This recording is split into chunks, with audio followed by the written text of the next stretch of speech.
লন্ডনে প্রথম দফার চিকিৎসা শেষে বড় ছেলে তারেক রহমানের বাসায় ফিরেছেন বিএনপি চেয়ারপারসন সাবেক প্রধানমন্ত্রী বেগম খালেদা জিয়া। দ্য লন্ডন ক্লিনিকে টানা 17 দিন চিকিৎসাধীন ছিলেন তিনি। এখন তারেক রহমানের বাসা থেকে চিকিৎসা নেবেন বিএনপি চেয়ারপারসন। লন্ডন থেকে আরও জানাচ্ছেন আমাদের প্রতিনিধি মোহাম্মদ আব্দুল হান্নান। 24 জানুয়ারি রাত 9:30 নিজে গাড়ি চালিয়ে হাসপাতাল থেকে মাকে পশ্চিম লন্ডনের বাসায় নিয়ে গেলেন তারেক রহমান। পাশে বসা ছিলেন স্ত্রী ডাক্তার জুবাইদা রহমান। 8 জানুয়ারি লন্ডনে আসার পর থেকেই দ্য লন্ডন ক্লিনিকে চিকিৎসা নিয়েছেন বেগম খালেদা জিয়া। এদিকে বেগম জিয়া বাসায় যাওয়ার পর সাংবাদিকদের সাথে কথা বলেন যুক্তরাজ্য বিএনপির সভাপতি এম এ মালেক। তিনি বলেন, স্বৈরাচারী শেখ হাসিনার আমলে খালেদা জিয়ার উপর নির্যাতন হয়েছে এবং সঠিক সময়ে চিকিৎসা পাননি বেগম জিয়া, সেজন্য তার স্বাস্থ্যের অবনতি ঘটেছে। উনি ভালো অবস্থায় জেলে গেলেন, কিন্তু এখন হুইল চেয়ারে উনি চলাফেরা করতেছেন। এটার জন্য টোটাল ফেসিস্ট হাসিনা রেসপন্সিবল, এবং হাসিনার বিচার বাংলার জমিনে হবে, এবং হাসিনা যদি মারাও যায় তার মরণোত্তর বিচার বাংলাদেশে আমরা ন্যাশনালিস্টরা, বাংলাদেশের বিজ্ঞ আদালত তার বিচার করবে। বেগম জিয়া যতদিন লন্ডনের এই হাসপাতালে ছিলেন, নেতাকর্মীদের ভিড় লেগেই ছিল মার্লিবনের এই ক্লিনিককে ঘিরে। নেতাকর্মীরা আশা প্রকাশ করলেন বেগম জিয়া সম্পূর্ণ সুস্থ হয়ে আবারও বাংলাদেশের হাল ধরবেন। ম্যাডাম খালেদা জিয়া সুস্থ হয়ে খুব অচিরেই দেশে ফিরে যাবে, আমরা এই আশা করি। আলহামদুলিল্লাহ, আমাদের নেত্রী আজকে বাসায় গেছে এবং আমরা চাই সে বাংলাদেশে যাবে, সুষ্ঠু নির্বাচন হবে এবং প্রধানমন্ত্রী হবে ইনশাল্লাহ, আমরা সেটাই দোয়া করি। এখনো উনি সম্পূর্ণ সুস্থ হয়ে উঠতে পারেন নাই।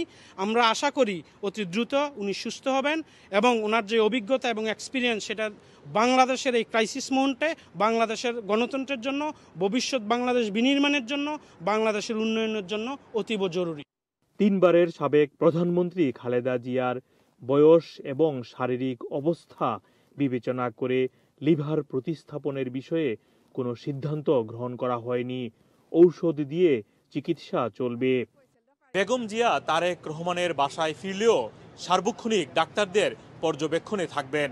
এছাড়াও কোনো প্রয়োজন হলে আবারও লন্ডনের এই ক্লিনিকে নিয়ে আসা হবে, এমনটি জানালেন বেগম জিয়ার উপদেষ্টা এবং যুক্তরাজ্য বিএনপির সভাপতি এম এ মালেক। লন্ডন ক্লিনিকের সামনে থেকে মোহাম্মদ আব্দুল হান্নান, বাংলা ভিশন, যুক্তরাজ্য।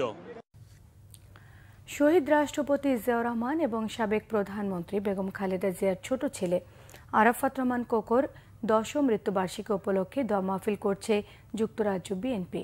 রাতে পূর্ব লন্ডনের ব্রিক লেন জামে মসজিদে এই দোয়া মাহফিলে প্রধান অতিথি ছিলেন বিএনপির ভারপ্রাপ্ত চেয়ারম্যান তারেক রহমান। এই সময় আরাফাত রহমান কোকর আত্মার মাগফিরাত কামনায় দোয়া করা হয়। একই সঙ্গে বেগম খালেদা জিয়ার সুস্থতার জন্য দোয়া করা হয়। জনগণের প্রত্যাশিত দেশ গঠনে সবাইকে এগিয়ে আসার আহ্বান জানিয়েছেন তারেক রহমান।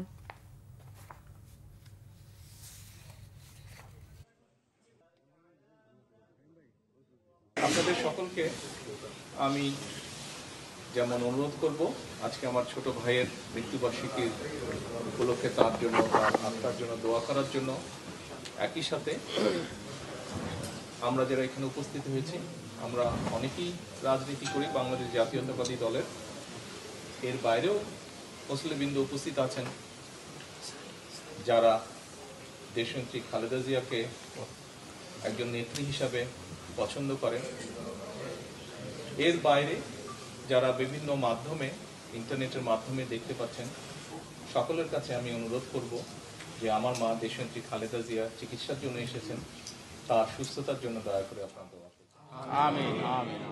একই সাথে আপনাদের কাছে আমার অনুরোধ থাকবে যে দেখুন, গত 5 তারিখের পরে, 5ই আগস্টের পরে 5 তারিখে যে রাজনৈতিক পরিবর্তন হয়েছে বাংলাদেশে, তারপরে বাংলাদেশের মানুষ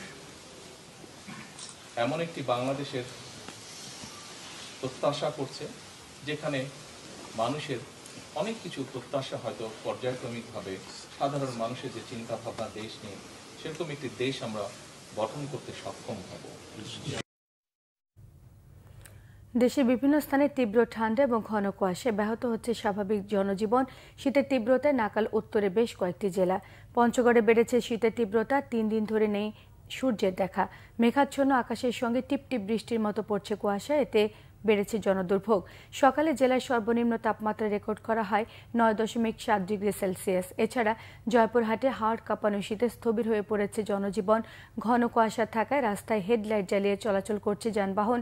কোল্ড ডায়রিয়া সহ বেড়েছে ঠান্ডাজনিত রোগীর সংখ্যা।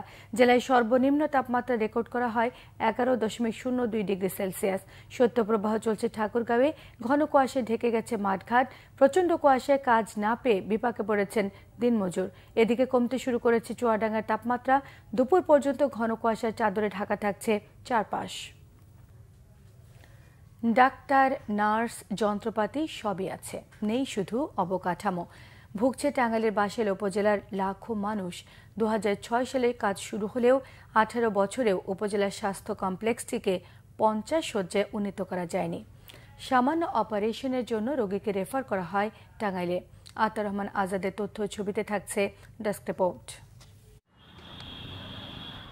31 থেকে 50 শয্যায় নিতে টাঙ্গাইলের বাসাইল উপজেলা স্বাস্থ্য কমপ্লেক্সটি অবকাঠামো নির্মাণ কাজ শুরু হয় 2006 সালে। প্রায় 70% কাজ শেষ হওয়ার পর নানা টানাপোড়া ও আমলাতান্ত্রিক জটিলতায় আটকে পড়ে নির্মাণ কাজ। 18 বছরেও তা শেষ হয়নি। স্বাস্থ্যসেবায় চরম ভোগান্তিতে স্থানীয়রা।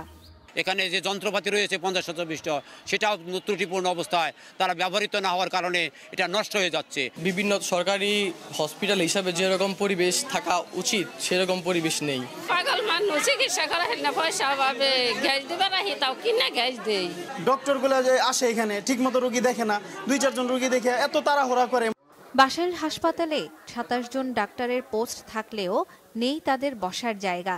এক রুমে গাদাগাদি করে বসতে হয় তাদের। ভালো টেস্ট করার সুযোগ আমাদের এখানে নাই, এই কারণে রোগীদের মধ্যে একটা অসন্তোষ তৈরি হয়। সুতরাং এই সমস্ত বিষয়গুলো যদি প্রপার ইনফ্রাস্ট্রাকচার ডেভেলপমেন্ট করা হয় এবং ইনভেস্টিগেশন ফ্যাসিলিটি দেওয়া হয় এবং রোগীদেরকে যদি আমরা পর্যাপ্ত সময় দিয়ে দেখতে পারি, সেই পরিবেশ থাকে, তাহলে অবশ্যই সেবার মান আরও বৃদ্ধি পাবে এবং মানুষের যে আশাকাঙ্ক্ষা আমাদের প্রতি সেটা বাস্তবায়ন সম্ভব হবে। আমাদের মেডিকেল অফিসার বা চিকিৎসকদের এবং আমাদের যারা বিশেষজ্ঞ কনসালটেন্টরা আছেন তাদেরও বসার জন্য খুবই সংকুলান জায়গাগুলো, এবং আমাদেরকে এক রুমে বেশ গাদাগাদি করে বা সবাইকে একসাথে বসতে হয়। অবকাঠামোর বিষয়টি জানিয়ে প্রতি 3 মাস পর পর ঊর্ধ্বতন কর্তৃপক্ষকে চিঠি দেয়া হচ্ছে, কিন্তু সমাধান মিলছে না। আমরা এই ব্যাপারে বারবার আমাদের ঊর্ধ্বতন কর্তৃপক্ষকে জানাচ্ছি, বিভিন্নভাবে চিঠির মাধ্যমে, মৌখিকভাবে, লিখিতভাবে বিভিন্নভাবেই ওনাদেরকে আমরা অবগত করছি, কিন্তু এখন পর্যন্ত এটার কোনো সুরাহা হয়নি। অবকাঠামো সমস্যার দ্রুত সমাধান চায় বাসাইলবাসী। Banglavision news desk. ভারতের কর্ণাটক রাজ্যের বেঙ্গালুরুতে 28 বছর বয়সী এক বাংলাদেশি নারীকে ধর্ষণের পর হত্যার অভিযোগ উঠেছে। শুক্রবার রামমূর্তি এলাকার কালকেরে লেকের কাছ থেকে তার মরদেহ উদ্ধার করা হয়েছে। পুলিশের বরাতে ভারতীয় সংবাদ মাধ্যম হিন্দুস্তান টাইমস বলছে, একটি অ্যাপার্টমেন্টে গৃহকর্মীর কাজ করতেন ওই নারী। বৃহস্পতিবার কাজ শেষে বাড়ি ফেরার পথে ধর্ষণের পর হত্যা করা হয় তাকে। স্থানীয়রা তার মরদেহ দেখতে পেয়ে পুলিশে খবর দেন। বৃহস্পতিবার ওই নারী সহকর্মীকে বলেছিলেন তার কিছু ব্যক্তিগত কাজ আছে, বাড়ি ফিরতে দেরি হতে পারে। পরে বাড়ি ফিরে না আসায় তার স্বামী রামমূর্তি নগর থানায় অভিযোগ দায়ের করেন। পুলিশ ওই নারীর মাথায় গুরুতর জখমের চিহ্ন পান। তার স্বামী একজন পরিচ্ছন্নতা কর্মী। স্বামী এবং 3 সন্তানের সঙ্গে উত্তর বেঙ্গালুরুতে থাকতেন ওই নারী। পুলিশ বলছে, নিহত বাংলাদেশি নারী প্রায় 6 বছর ধরে ওই এলাকাটিতে বসবাস করতেন। যুক্তরাষ্ট্রের অবৈধ অভিবাসী তাড়াতে সচেষ্ট হয়ে উঠেছেন প্রেসিডেন্ট ডোনাল্ড ট্রাম্প। এর মধ্যে বিভিন্ন শহরে অভিযান চালিয়ে 538 জন নথিপত্রবিহীন অভিবাসীকে গ্রেফতার করে যুক্তরাষ্ট্রের অভিবাসন এজেন্টরা। বৃহস্পতিবার এ অভিযানের তথ্য জানিয়ে সামাজিক যোগাযোগ মাধ্যম এক্সে একটি পোস্ট শেয়ার করে যুক্তরাষ্ট্রের ইমিগ্রেশন অ্যান্ড কাস্টমস এনফোর্সমেন্ট। তারা জানিয়েছেন, নথিপত্রবিহীন গ্রেফতারকৃতদের মধ্যে 165 জন অবৈধ অভিবাসী আগে থেকেই বিভিন্ন অপরাধমূলক কর্মকাণ্ডের সঙ্গে জড়িত। অনেকদিন ধরেই এদের গ্রেফতারের জন্য খোঁজ চালাচ্ছিল কর্তৃপক্ষ। বাকি 337 জনকে কোনো ধরনের মামলা ছাড়াই আটক করে রাখা হয়।